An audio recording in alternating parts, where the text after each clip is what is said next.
So here's a look at the brand new 1-year-old MJS Industrial and Technology Park. What if the future of Jamaican commerce wasn't in Kingston? What if it was here, located better, built smarter, and ready now? Welcome to the MJS Industrial and Technology Park, located in Spanish Town, Jamaica, a 450,000 square foot facility geared towards innovation, technology, and opportunity. MJS is a special economic zone that offers tax and duty relief to foreign and local investors like no other place in the Caribbean does. This is the place to invest in. 30% of Kingston's workforce lives near MJS. That's thousands of employees gaining back hours that they never had. It makes a game changer for people's standard of living.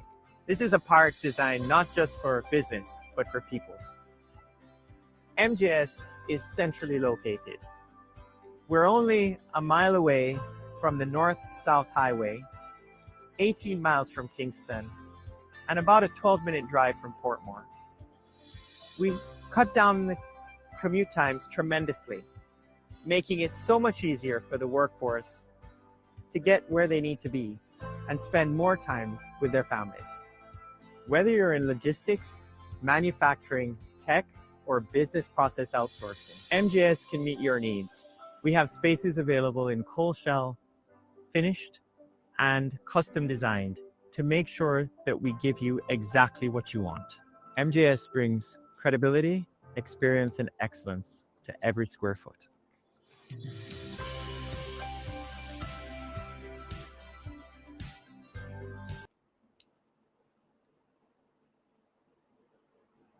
And the man you saw in that video is none other than Chairman of MJS Industrial and Tech Park, Michael Subratie. Welcome to the show, Michael.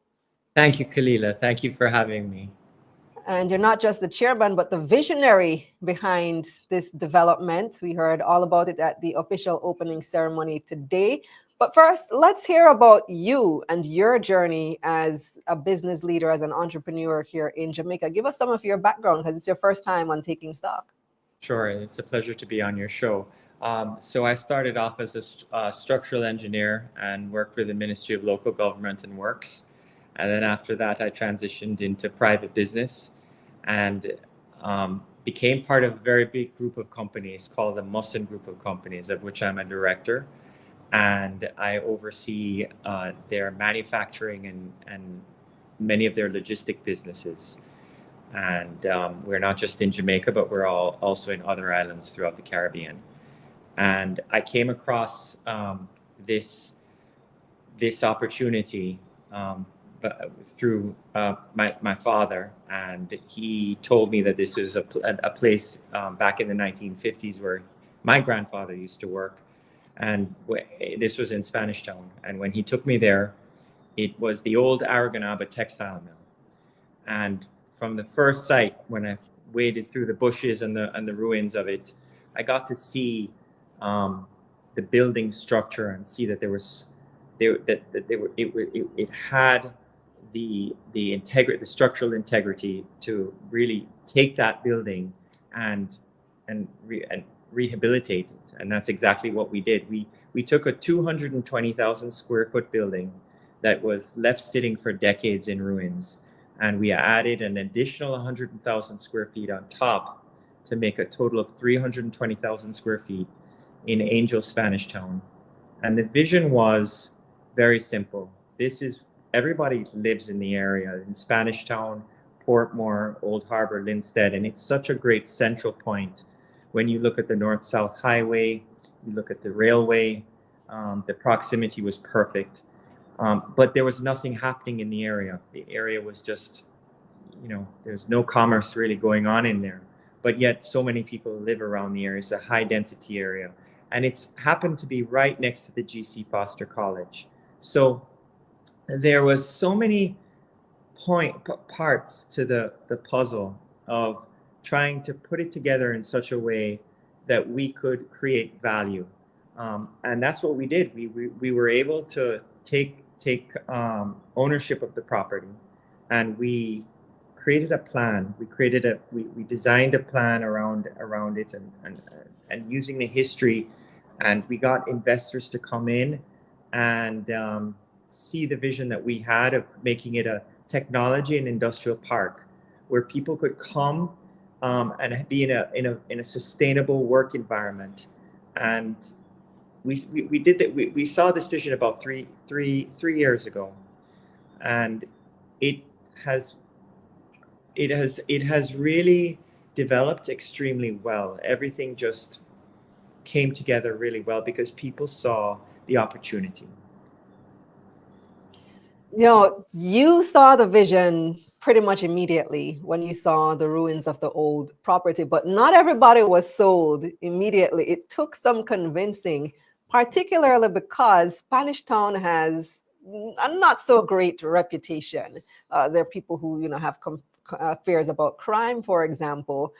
So how did you get your other partners on board and bring this project to fruition? The idea behind that is that, you know, distressed communities are usually communities that don't have opportunities.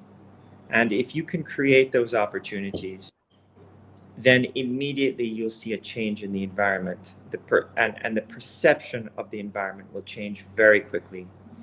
And I think I was very blessed to come across people that realize that. At Musson, for example, the chairman, PV, he saw that opportunity after a little bit of convincing. And the first mover, our first tenant, Transparent BPO, Scott Newman, also saw that vision. And we had a lot of naysayers, and we purposely never decided to talk about, you mentioned earlier in the beginning of at your opening, that we are having our opening 1 year after. And that's because we wanted to be 100% tenanted. We didn't want to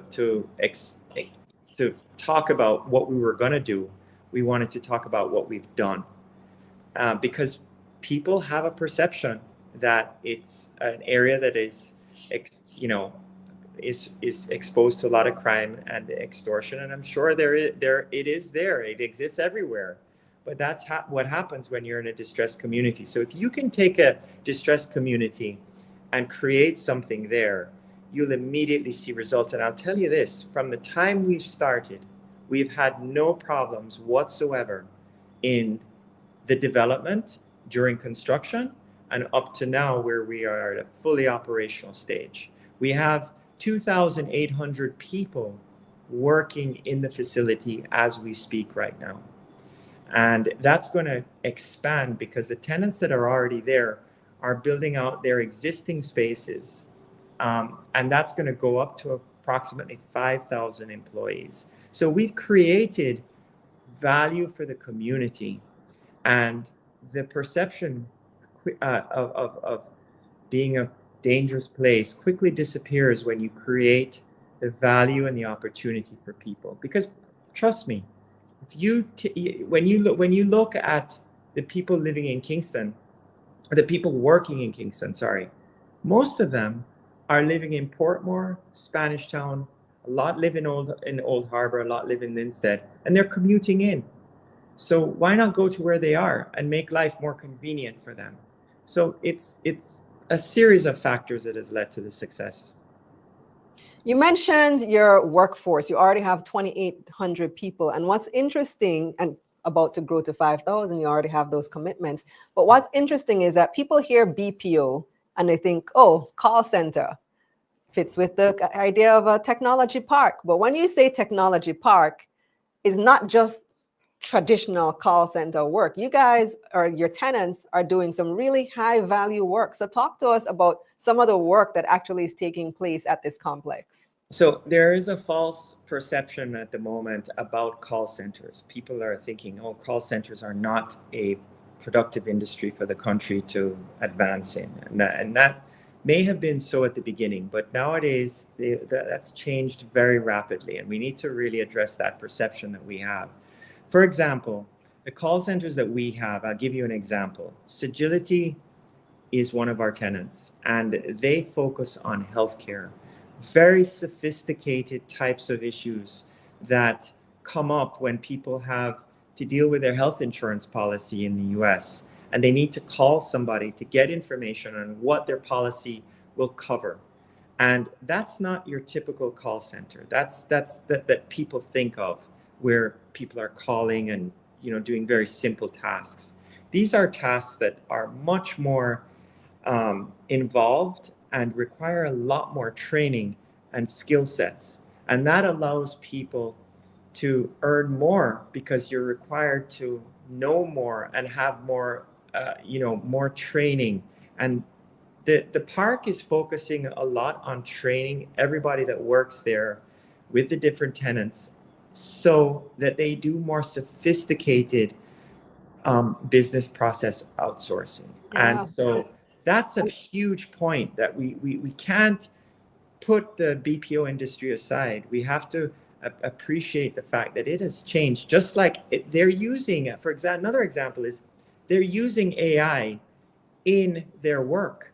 So the AI is actually playing a role with the person who's doing the processing. So it's a lot more sophisticated nowadays than it was maybe a couple of years ago. Yeah, from what I saw today, they're doing like high level work, even in healthcare, examining x-rays, giving medical advice. I saw that one of your other clients has Nintendo as one of their clients with a brand new Nintendo Switch. So gamers in Jamaica are being employed working for Nintendo via, this facility. I think that's so cool. So our first mover, so there's Subratie, another one is called Transparent BPO. They just won the Nintendo contract, and it's a huge win for them. And they basically, PlayStation, the new version of PlayStation comes out, I think, next year.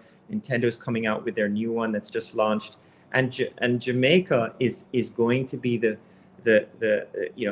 Transparent BPO that is going to be dealing with all those technical issues that are happening with using the Nintendo equipment. And that's not a simple job. That requires a lot of training. The Nintendo people have come down, shown everybody how to use the equipment and troubleshoot and do all the different things like that. So it's a lot more sophisticated, and you can tell when you walk through the facilities and you see the focus and also the passion that everybody has that's working in the centers. There's a lot of productive activity that's going on there, and they're getting, well, relatively speaking, they're earning. Yeah, we have a question from one of our viewers, so let me take that question right now. Christopher wants to know, will MJS also invest in building a few high quality schools nearby? The workforce will need a place to send their children instead of Kingston. So on that note, I don't think we're going to build schools. What we are doing is, our neighbor is GC Foster College. It's the only tertiary institution in Spanish Town, and it's a sports college. And they have a huge amount of classrooms that are first class. And our tenants have committed to rehabilitating those classrooms and raising the bar, because just like the textile mill was dilapidated. The school is not dilapidated, but the school needs a lot of work. And I'm envisioning that with us helping the school, we will be able to help on a tertiary level, because that school has a lot more capacity to do other things rather than just the sports college that it's focused on. So we are in talks with them, and it's very encouraging. They're really open to us trying to help them with the different aspects of their college. So I think we're going to contribute on the tertiary level, because we are right next door to GC Foster College. Yeah, makes sense. Now, on that note, ESG is a big part of what you are doing. It's environmental, social, and governance. Why was that so important to you, and what are some of the ESG measures that you're putting in place? Okay, so that was a huge draw from the foreign direct investors, the 5 major investors, 5 different tenants who invested in us. They saw the vision and they also saw that we were a sustainable ESG company. It's kind of a word I flip between ESG and sustainable. Because we are focusing on solar energy, we're going to be putting in a huge solar farm, and we're blessed in that we have a lot of land space. So we're about to embark on a huge solar farm. We already have a licensed well on the site, so we're providing our own water to all of the tenants on the campus. And in addition to that, we have a community where we are going to be having so we're 65 acres, and the college next door to us is approximately 60 acres. So there's going to be, once our manufacturing tenant, which is Honeybun, has finished their building out, we are going to integrate the entire campus between the school facilities and the technology and industrial park. So we are taking advantage of having a very sustainable development and operation. For example, the building that we have 320,000 square feet, the majority of it was built in the 1950s. We didn't tear down the building and build a brand new building. All of the bricks that you see there are from the 1950s. So we made use of what we had, and that's a very sustainable ESG position that we are carrying right through, and we're implementing already the policies of that, and that has attracted the foreign investors. That has brought them in because their companies are focused on being ESG compliant. So when they are contracting our tenants to do services for them, it is a complete win-win, because when they bring their clients, like one of their clients is Airbnb. So they bring Airbnb to Jamaica, and they see that the contracted operator in Touch, which is another tenant that we have, is ESG compliant. That's just a win-win. So that was a major draw for everyone investing in our project in Spanish Town. What's the long-term plan for this project? Our long-term plan is that what we've done to date is we've developed 15 acres of the property, and that's a major accomplishment. We're going to be at 5,000 jobs in 9 months. We're at 2,800 now, and we have an additional set of lands, approximately 50 acres of land, where what we're going to do is we're going to embark on a phase 2. We've been in discussions because, at the end of the day, when you do something really well, it creates a domino effect. And we've gotten a serious interest from a manufacturer overseas that we've had advanced talks with, and we're hoping to build an additional 100,000 square feet as a new build on the land that we have. And that's going to incorporate usage of the train, because they need to bring in raw material from Port Esquivel, and then they're going to bring finished product out. So that's a huge development. But I'm so excited about it, but I have to hold off until the times are right. Right. Raquel wants to know, would you look to expand outside of Spanish Town to other areas? Raquel, that's a great question. We are embarking on a major development in St. Thomas, in Morant Bay. So I would love to save that news for another opportunity with you when the time comes. But that's where we're going next. And it's going to be an incredible project, a different project, but an incredible one. So that's where we're going to steer our focus. We're not losing sight of Spanish Town. That's our baby right there, and we're going to nurture it really well. But St. Thomas is a brand new territory that the government has put in the infrastructure, and they've also built a huge commercial center out there, which is extremely impressive, and we are going to capitalize on it. Wow. Yeah. See, I like your idea of expanding to quote unquote distressed areas. St. Thomas is distressed in a different way than Spanish Town is distressed. But yeah, lots of opportunity there, especially with the new highway in that direction. What kind of timeline are you looking at for St. Thomas? We're expecting to make an announcement within the next 4 to 6 weeks. But we'll have a groundbreaking. But I would say that it'll be a project that will probably materialize into an operational state with, because building takes time, within the next 12 to 16 months. Wow. From the groundbreaking. Wow. Well, we're definitely excited to hear a lot more about that project and to see, the development there at Angels grow. Thank you so much for joining us, Michael. I wish you much success on all your endeavors. Thank you very much. I really appreciate your show and what you do. So thanks for having me.